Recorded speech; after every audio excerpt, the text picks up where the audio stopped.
Ladies and gentlemen, the next session is Evangelizing Brand Purpose Through Intelligence. Good morning, everyone. We are excited to be here. So I want you to meet the panelists, these dynamic, phenomenal women. Jocelyn Merisca, General Manager, Personalized Experience Strategy at Delta Airlines.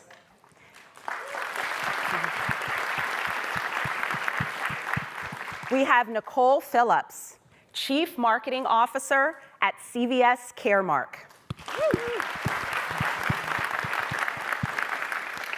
Lindsay Sheftick, former Chief Marketing Officer at Amazon Ring. And Jeanine Silberblatt, President, Board Chair at Fashion Incubator San Francisco. And I am your moderator, Imani Lanners, Vice President of Multicultural Partnerships at Zeta.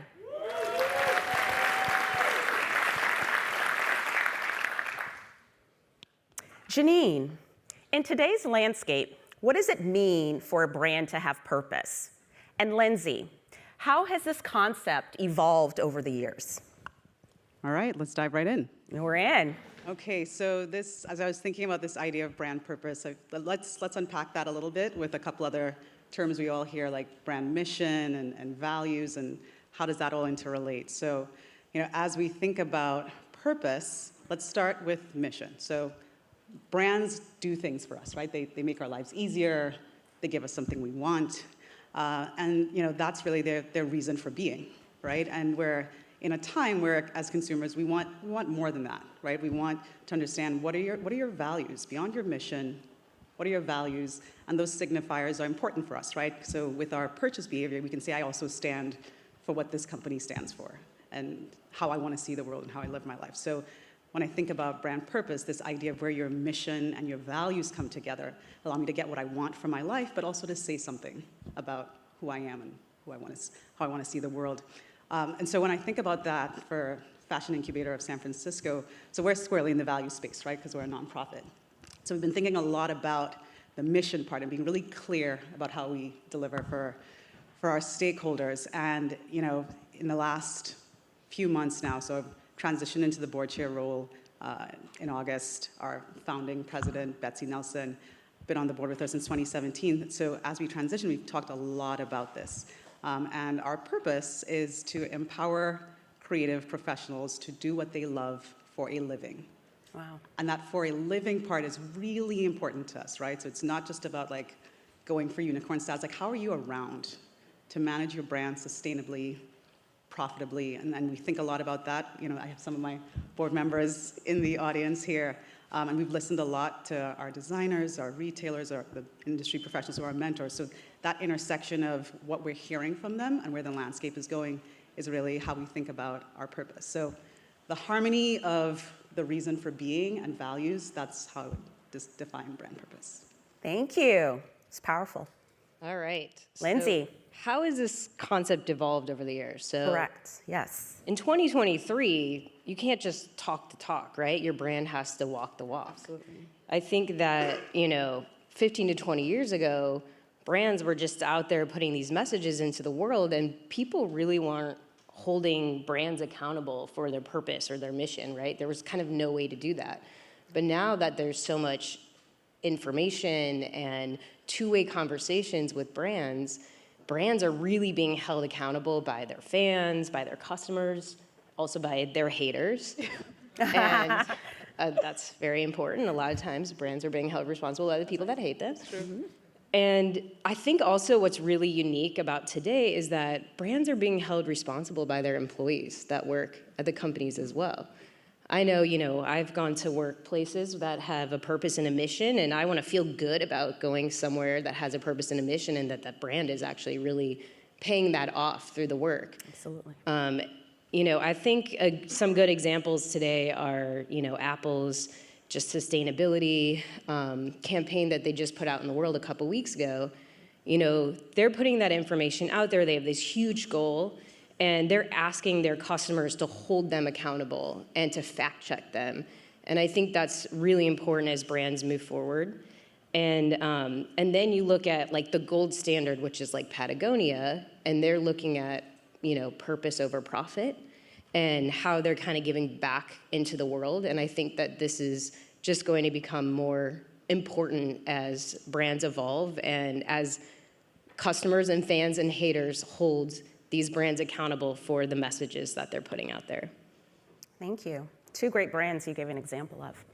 So many people here in the room haven't fully grasped the concept of brand intelligence strategy, creating a clear vision for how they will use intelligence to evangelize their brand's purpose and better align with their customers' values and beliefs. Nicole, where should they start? And Jocelyn, what factors do you think they should consider? So when I think about brand intelligence, I really think about 2 things. I think about listening and then action, and you need both of them together. So at CVS Health, one of the benefits or one of the advantages of our enterprise is that we compete along the entire healthcare journey for most consumers. So whether that's from the health plan that covers your medical care, to the doctor's office, to the pharmacy. And we do that not only in our facilities, but also in the home if you're a Medicare member, or virtually if you leverage one of our telehealth platforms. And so what that gives us is the ability to really gather a ton of data and a bunch of it, and to listen and get a bunch of feedback about each of those consumers' experiences. And leveraging that data to actually react and actually think about what is the experience we want to create, but then also how does that translate into strategy for the brand? So how do we react? Now, you have to pair all of that listening also with the action. So when you're hearing something from a consumer, then how are you using that to impact and change? And then as far as getting started, the listening obviously is the most important thing to set up. And so we do that with a variety of ways. There's obviously your brand intelligence platforms, so having one which you're able to kind of receive that feedback on a real-time basis. But then in terms of action, implementing a closed loop feedback process. So once you get some feedback from a brand detractor, the ability to actually close the loop with them and actually deliver some service recovery is incredibly important, especially in our business. So closed loop feedback, but then also surveys. We are constantly surveying our clients, our members, our customers to really understand the reaction to the experience, but also how they feel about the brand. Social listening, as Lindsay said, there's people who are always willing to go and air their grievances or also share their positive experiences within social. And then lastly, and I think one of our most important channels is our employees. We have almost 200,000 colleagues that touch consumers, customers, members day in and day out, and the feedback we get from them on the front line is absolutely critical. So really putting together this listening with then how do you synthesize, because these are massive data sets, how do you synthesize that and prioritize the experiences that really matter to your brand, and then setting a plan to actually action that feedback. I love that. I love that word, listening. Yes, yes, I do. Yeah, and to the other part of that, in terms of what are some factors that we should consider, there are so many different factors to consider, but when I think about boiling it down to building out the strategy, it's really about strategic alignment is the first one. How does this strategically align with the overarching corporate strategy? How does it align with wider enterprise initiatives that may be in the pipeline? In addition to that, your target audience, building on what Nicole said, it's really about listening and having that deep understanding of your target audience. Really understanding what their preferences are, what their needs are, and most importantly, how is their behavior changing in response to the advancements within technology as well. And then the other part of that is investment, right? What are the investments the organization is ready to make from a people perspective, a cost perspective, and from an infrastructure perspective? You even mentioned that as it relates to CVS as well. And then lastly, resources. Right? Do you have the resources on hand and evaluating what you have on hand in order to execute immediately and most importantly, measure? Because you're going to iterate as you go along with this strategy. And so if you really want to stir things up, so strategic alignment, target audience, investment in resources, then it's important to really, really have the measurement piece involved in all of that. Nuggets. You're just dropping them this morning. Jeanine, the fashion industry has a history of embracing technology. such as the metaverse, NFTs, digital IDs, augmented or virtual reality. As a board member of Fashion Incubator San Francisco, part of your role involves facilitating the adaptation of fashion businesses to stay current and innovative. Give me an example of what that looks like. All right, let's talk about that. So, let's get into it. Yeah, let's get into it. So, artificial intelligence in some ways is newer to fashion. Yes, they've dabbled. And to some extent, that's experimentation and learning, and that's exciting, and we're all about that at the Incubator. But it's not all new, right? It's been around for a little bit, and you can think of a couple of applications. So let's just start there. You think about buying, and AI really helping you think about replenishment, and just like, you're already, what locations and where the volume, and so that's already kind of happening in buying. When you think about marketing, the personalization of offers, Zeta's already doing it, right? So, and been doing it for a long time. So some of it's already been happening. But there's still a ways to go, and when we think about that, the Incubator, let's just start with product development and just really the creative process. So, we're thinking about how do creatives leverage generative AI, not be afraid of it, but leverage it. And so, a couple of the panelists have already mentioned like social listening. So this idea of, sentiment analysis, like how do you take in what's happening in video and social media and think about how that translates into your trend and your design process. When you think about a lot of the kind of offline works that's happening in like CADs and sketching, how do you take unstructured data and turn that into a CAD design? So there's a lot happening there, and you think about also like just the personalization. There's a lot of how do you take AI and use facial recognition and just generate a pair of glasses that's great for your face. So as you think about the creative process and just aggregating unstructured data to be more streamlined about your product development process, that's an exciting place. And so we're encouraging our incubees to not be afraid of it. Think about how do you embrace it to make your creative process kind of better and richer.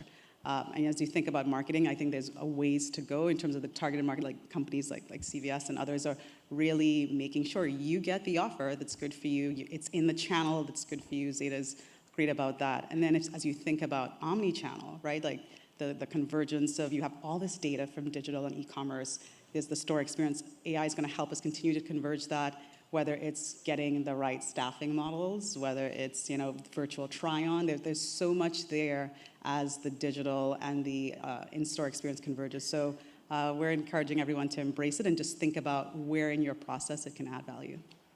Love that. Thank you. Yeah. So Lindsay, getting into it with you. In your role as the former Chief Marketing Officer at Amazon Ring, you're responsible for a diverse range of products, including doorbells, security cameras, and alarms. Within this multifaceted product landscape, how can marketers leverage the intelligence to relay their brand's value to a customized audience set? Great question. So, I think that, using intelligence to learn as much as you can about your customers is really important, and I'll talk a little bit about, you talked a little bit about the creative and kind of that final output, but I think making your creative and your messages as custom as possible and knowing as much as you can about, your customers' motivations, their needs, their desires, and then pairing that with something really relevant that's going to resonate with them.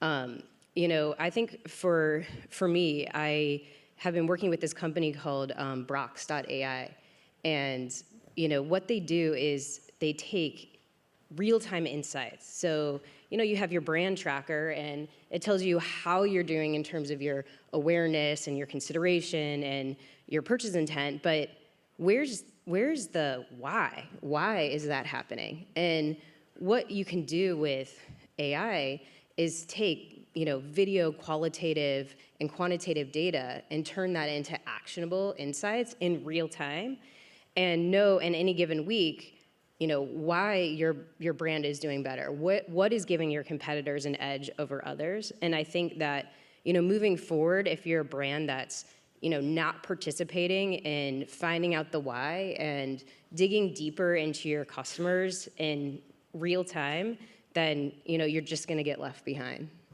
Wow. Listening. I love hearing it. So, Nicole, you ready? I'm ready. As the Chief Marketing Officer of CVS Caremark, it's evident that consumer intelligence plays a pivotal role in enhancing aspects such as customer satisfaction, you touched on this, medication management, telehealth services, and wellness programs. Could you please provide an illustrative example of how you've harnessed intelligence to enhance the holistic healthcare experience for your customers while simultaneously addressing critical public health needs and meeting regulatory demands? I think I have an example of Yes, that. take a second, get it in, and then let's go. So I'll take us back to a time that probably nobody in this room wants to go back to, which is the early days of the pandemic. So CVS Health, along with many of our competitors in the retail pharmacy space, were really called on to help mobilize a massive vaccination effort to address the public health emergency. And even though the focus in the beginning was really about making sure we were able to get shots in arms as quickly as possible, at the same time, we realized that this does create this is a perfect opportunity for us to create brand awareness, loyalty, and love for the CVS Health brand, given our role in helping to vaccinate the country. And so in the very beginning, if you remember, there wasn't a whole lot of supply, so really you got in where you fit in terms of getting your vaccination. But once we knew that supply was going to loosen up and consumers were going to have a choice. And so we knew we had to create a better experience for them to make them choose to come into a CVS pharmacy to get themselves vaccinated. And so the good thing is that we had a ton of intelligence. We've been vaccinating, hopefully you all have gotten your flu shot, whether it's your flu shot, pneumonia, shingles, et cetera. We do a number of vaccines inside of our pharmacy. And so we had a ton of intelligence already about what consumers were thinking about in terms of that vaccination experience inside of one of our stores. And we used that to improve upon the experience that we were creating. The second thing is we also were really listening hard to consumers with their sentiment about the pandemic itself as we thought about how do we drive traffic and create choice for CVS. And really, that's bore the One Step Closer campaign. So as you think, really trying to connect with consumers emotionally and making them think about once they have that vaccine, what is the one thing they're most looking forward to getting back to that looked like their pre-pandemic life.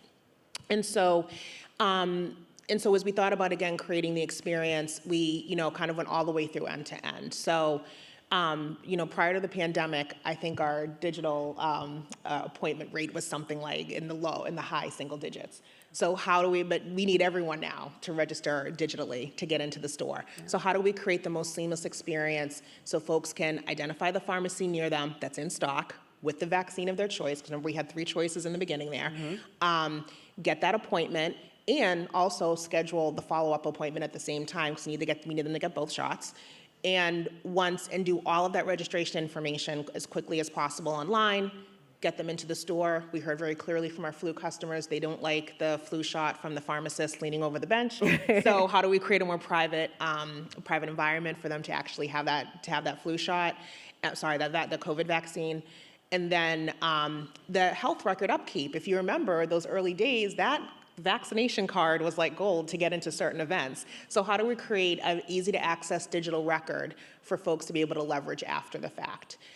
So all of that kind of paired together. So creating the experience, making the campaign that really kind of connected emotionally with the consumer, really all came from us just really listening to what consumers were telling us and helped really drive the experience we wanted and, most importantly, the business results we wanted. Thank you. So Jocelyn, we're pivoting over to Delta Airlines now. As the general manager for personalized experience strategy at Delta Airlines, your role involves providing a seamless travel experience and connecting people to what matters most. This likely entails developing strategies and roadmaps for implementing personalization across various customer touchpoints. Could you please share a specific example of how you use intelligence to deliver personalized, human-centered experiences to your customers? Definitely can think of an example there. Your customer. Yes. We are very passionate about our customers at Delta Airlines, and coupled with that, our employees and our people at Delta are really one of our superpowers as well. They make a difference in the brand. And so when we are designing with both of them in mind, both the customer and what they need, and our employees, and considering what their workflows are, and how do we help make improvements there in any experience that we design. And so when we design self-service for customers who are traveling with their own personal wheelchairs or scooters, one of the things that we did is really get a deep, deep understanding of what is that journey like, and getting a very good understanding of what is the workflow like for our employees who are receiving those customers in the airport as well. That digital self-service allows them to tell Delta in advance that they are bringing their own device, the size of the device, the dimensions, as well as the weight of it, which matters for employees as well that have to help lift, as well as any other needs that they may have when they get to the airport. It's all about making that journey extremely seamless for them.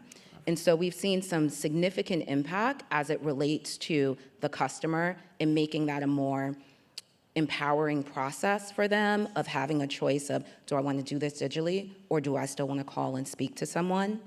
And when it comes to the employees, it helps to create efficiency if they know who's coming to the airport as well. And then when it comes to overall just holistic design and approach, one of the things that we did that still is very impactful to me to this day is our advisory board on disability, and consulting with them throughout the process to ensure that that experience is going to meet the need of the customers we are trying to serve. And overall, it honestly reinforces our commitment as an organization to diversity, equity, and inclusion throughout your travel journey as well. So as far as like designing and digitally, that's one example. We also still are very passionate about in-person design as well, right? So things that can happen in person. We value our customers, we love their loyalty, and then when it comes to someone who is crossing a million-mile threshold on a journey, our flight attendants are then greeting them in person, acknowledging it in person, as well as our airport customer service. So we do it both digital through self-service, as well as that's an example of how we make it come to life, human-centric design from an in-person standpoint as well. Love that. You guys are just doing it this morning. Is everybody excited to be here? Look at all this knowledge we're getting. Amazing. Can I give a shout out? Is there anybody here who's crossed 1 million miles with Delta? All right, can we clap? Yes, can we clap for them? There's people in the room. She's your girl. So you guys do have a couple minutes left with these wonderful ladies, and I want to kind of wrap up and just get a quick takeaway from each of you on what you think that people in this audience and listening to us all across the world could take away in being able to implement intelligence and understanding their brand purpose and also showing that brand purpose to their consumer. So I'll start with you, Lindsay. I'm not going to go in order. I know Jeanine looked over here like me first. I'll start with you, Lindsay, and let us know just a key takeaway that, you know, people can just go into the office and kind of put to action. So yeah. I'll start with you. I think for me, it's just like embrace it, right? Like it's very overwhelming. There's a lot of new information about intelligence. There's so many different companies popping up, and I think like just do the research, take the time, carve out time in your day and your week to just embrace it and learn as much as you can right now. And I think, you know, start small. I think that, you know, brands are starting with like ChatGPT and how they're bringing that. I mean, that's like, you know, what every marketer I think is talking about. But I would encourage people to like look into one more thing. Look into one other thing outside of ChatGPT where you can use intelligence, whether it's in your data and your research, and really go there. Because I think if we don't embrace this as marketers, you know, we're just going to get left behind, and our brands will get left behind. And I think that there's just so much efficiency and to be gained by this technology, and you know, it's very overwhelming. But take the time, carve the time out of your schedule, and just try to figure it out. And I think that's what I would say to everybody here. So her takeaway, Lindsay's, is take the time to look at one other AI platform. I think that's easy enough for everybody to commit to. One, just one. Just one other one. other one. One other one. One other one. Jocelyn.